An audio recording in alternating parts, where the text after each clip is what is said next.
Bonjour. Citoyen TV, la chaîne de l'Afrique digne et de sa diaspora, vous présente les brèves. Au sommaire, Afrique, terrorisme, analyse de Bandakani. Chine, Mauritanie, 50 ans de relations diplomatiques. Actualité en Chine avec l'émission de directives pour soutenir la e-finance.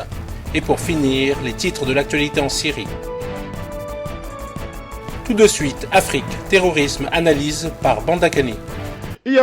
J'ai le document ici. Snowden vient de faire encore une autre sortie. Snowden, c'est celui qui travaille avec la CIA, qui est réfugié aujourd'hui parce qu'il a dénoncé les méthodes de la CIA. Il dit et il affirme clairement que Daesh, c'est une création de la CIA, du M6 et du Mossad israélien. Mais qu'est-ce que nous dit ici depuis 2 ou 3 ans ici? C'est ce qu'il dit, Daesh. Il dit que c'est une création. J'ai le document là, c'est ça qui est ici. Et vous avez ici, toujours dans le même sens, on vous dit, une mission a été créée, c'est commencé en juin, il y a une alliance secrète entre les USA et la Turquie, qui forment les Takfiri, soi-disant les modérés. On est déjà à plus de 15, on doit prévoir de former 15 000 islamiques Takfiri sur le sol turc, sur 3 ans. C'est connu. Ce sont des faits, c'est connu. Tout le monde voit ça. Et j'ai un document ici, c'est mon frère ici tout à l'heure parlait de l'opération Barkhane. Je vous lis une de ces missions pour justifier ça. On vous dit, afin d'éviter une jonction des différents foyers de terrorisme et l'instauration d'un califat islamique en Afrique, la France a décidé de régionaliser au sein d'une même opération les moyens déployés dans le cadre des opérations Serval au Mali et épervier au Tchad et de renforcer sa coopération en matière de défense avec les pays du G5 Sahel. Donc, Mauritanie, Mali, Burkina Faso, Niger, Tchad. Alors, voilà la justification de Barkhane. Et depuis que Barkhane est là, au lieu d'arrêter le terrorisme, entre guillemets, ça ne fait que s'aggraver. Et au lieu que le terrorisme s'en prenne à lui. Alors, et que fait au lieu que le terrorisme s'en prenne à Barkhane, qui a été créé soit pour casser le terrorisme, entre guillemets, ça connaît un pic, entre guillemets. Alors, Barkhane sert alors à quoi au Tchad? Moi, je ne prends pas les gants, on le dit toujours ici. Boko Haram, c'est une création des États-Unis, de la France, l'Angleterre. Il faut arrêter les histoires. C'est eux qui ont créé ça. Et tout à l'heure, moi, je vais vous démontrer ça, très simplement. Alors, la thèse qui commence à dire que, bon, Boko Haram monte en puissance et tout. C'est trop facile. C'est trop facile. Parce qu'on ne peut pas confondre, on ne peut pas convoquer les éléments de conjoncture pour contrer une tendance de fond. Et mon ami parfait me l'a dit. La tendance de fond, c'est quoi? C'est que le projet de Boko Haram, je le définis ici, Boko Haram, c'est une récidive de la stratégie de l'ivoirisation pour coloniser le Cameroun et la sous-région et tout le Golfe de Guinée. C'est ça Boko Haram. C'est ça le projet. Alors, et il y a un autre enjeu qui est important là-dedans, c'est la définition de terrorisme. Mais qui définit le terrorisme? Qui définit le terrorisme? Et qui lit pour nous le phénomène terroriste? Alors, selon cette définition classique, elle dit que le supposé terrorisme serait donc isolé en soi de son environnement géopolitique. Pourquoi? C'est des kamikazes, c'est un terroriste, ce sont des éliminés, c'est machin et consort. Donc, du coup, c'est complètement coupé de son environnement géopolitique. La géopolitique serait donc une victime du terrorisme et non le créateur du phénomène. Et à partir de là, les parrains deviennent les sauveurs. Les parrains deviennent les sauveurs. Et je pose votre question. Monsieur Buhari est où? Il allait voir Obama. Obama, c'est le chef terroriste. Le chef terroriste, c'est monsieur Barack Obama. Mais il allait le voir. Il allait le voir. Dans ce sens, donc, Boko Haram a échoué, et je reviens mon ami parfait, a échoué dans sa première version. C'est-à-dire que la non-déstabilisation du Cameroun, par exemple, et même du Tchad, parce que le Tchad est debout. La non-déstabilisation du Cameroun et du Tchad aujourd'hui, la Guinée équatoriale et tous ces pays-là, afin que Washington, les parrains, ne viennent pas jouer le sauveur. Ils ont échoué. Parce que si ça avait réussi, Washington et Paris seraient en train de jouer le sauveur au Tchad, au Cameroun et ailleurs. Ils sont en train de jouer les sauveurs, comme ils ont fait au Mali. Vous avez vu, la France a allumé le feu au Mali pour venir jouer les sapeurs-pompiers. Donc, ce n'est pas il est au Cameroun. À ce niveau, Boko Haram, dans sa version première, a échoué lamentalement. Et je rejoins mon ami Parfait Ndom par rapport à ça. Aujourd'hui, la lutte est entrée dans une phase de complexification.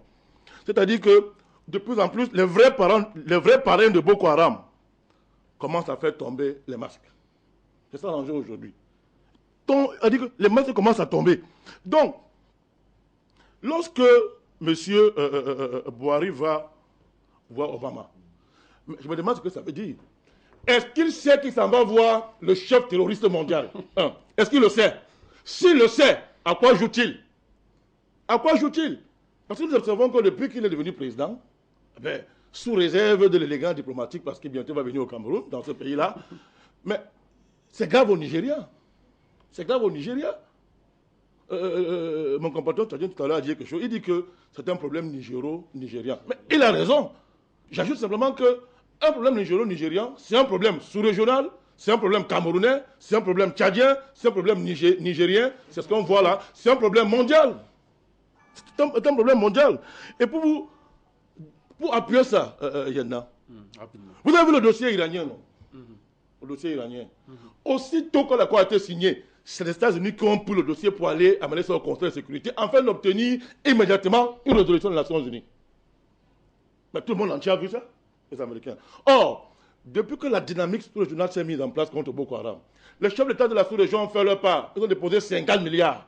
Et il faut que l'ONU, si elle n'est pas une agence terroriste, prenne sa responsabilité et dise que bon, ok, nous luttons contre ça, c'est nos missions, nous entérinons ça et nous faisons ce que nous avons fait, c'est notre mission.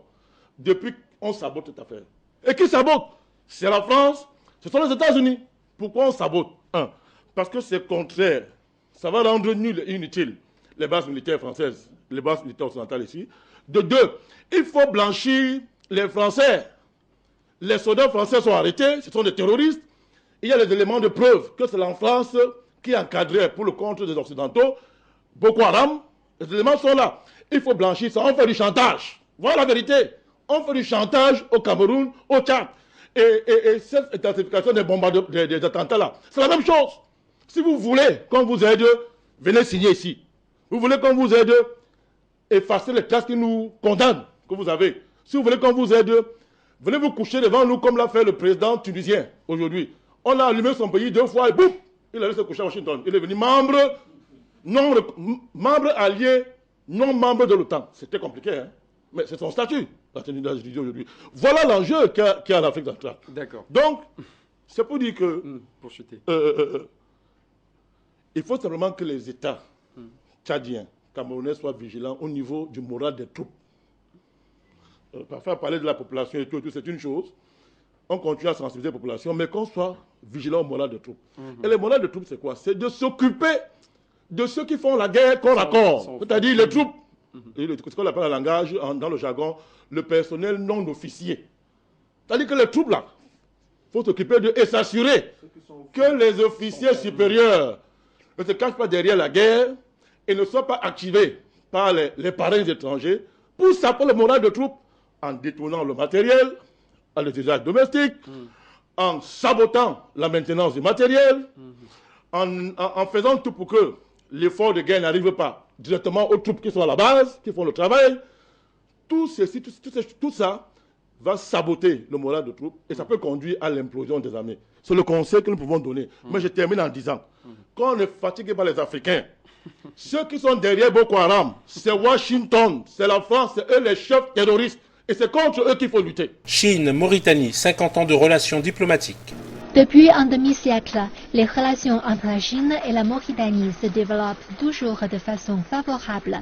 Le secret, d'après l'ambassadeur de Mauritanie en Chine, c'est d'abord la relation politique stable, fondée sur la confiance mutuelle, qui explique les progrès qui sont intervenus entre les deux pays. Depuis le 19 juillet 1965, la Chine et la Mauritanie entretiennent des relations dont la qualité et l'excellence n'ont jamais été démenties.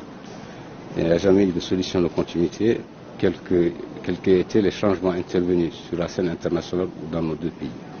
C'est donc cette relation politique empreinte de confiance mutuelle qui est le socle sur lequel s'est développée une coopération mutuellement bénéfique sur le plan économique et une compréhension, une complémentarité sur le plan culturel. Et les deux pays se concertent régulièrement et harmonisent leur point de vue sur les questions internationales et régionales. Durant ces dernières 50 années, la Chine a apporté un soutien considérable au développement social de la Mauritanie et la Mauritanie a apporté son soutien aux justes causes de la Chine, notamment à la vision d'une seule Chine.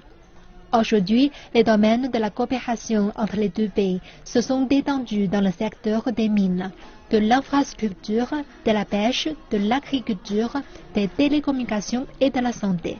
En 2014, le volume d'échanges commerciaux entre la Chine et la Mauritanie s'est élevé à 1,936 milliards de dollars, contre 700 000 dollars en 2007 et 2008.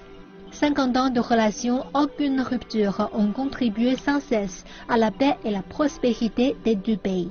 Tout de suite, actualité en Chine avec l'émission de directives pour soutenir la e-finance. Nouvelle ère de la banque en ligne. Les premières directives du secteur ont pour objectif de soutenir les entreprises Internet en installant des plateformes de banque, d'assurance et de titres en ligne, ainsi que d'encourager les entreprises de haute performance à entrer en bourse en Chine et de fournir des exemptions de taxes pour certaines nouvelles entreprises.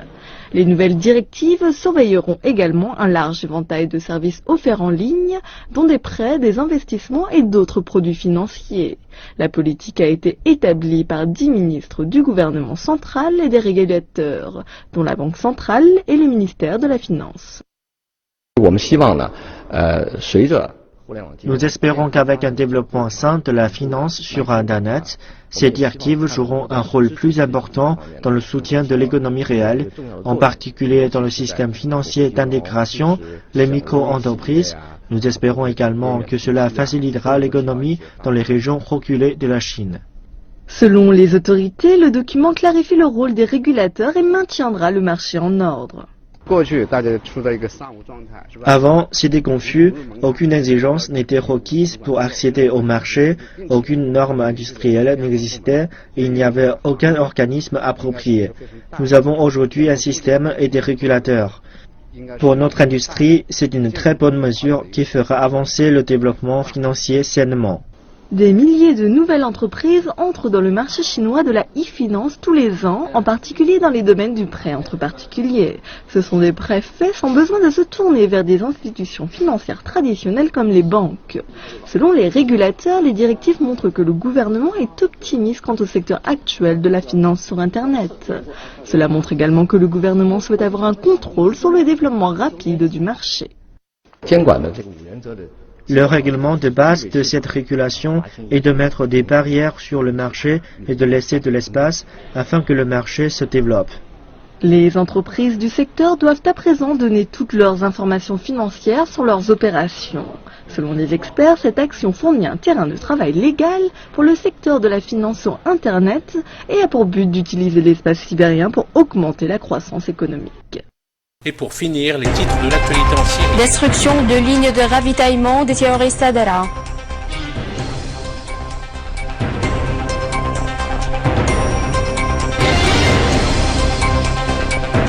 Le Conseil de sécurité vote sur une résolution approuvant l'accord nucléaire avec l'Iran.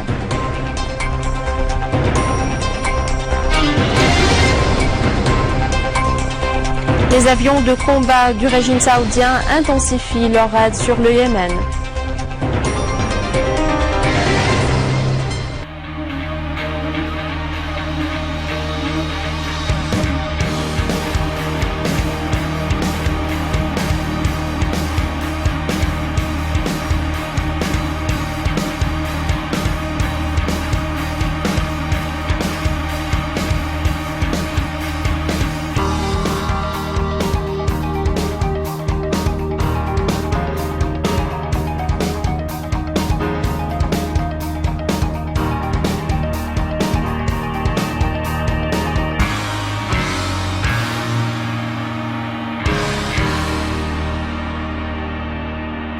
Citoyen TV, la chaîne de l'Afrique digne et de sa diaspora, vous a présenté Les Brèves.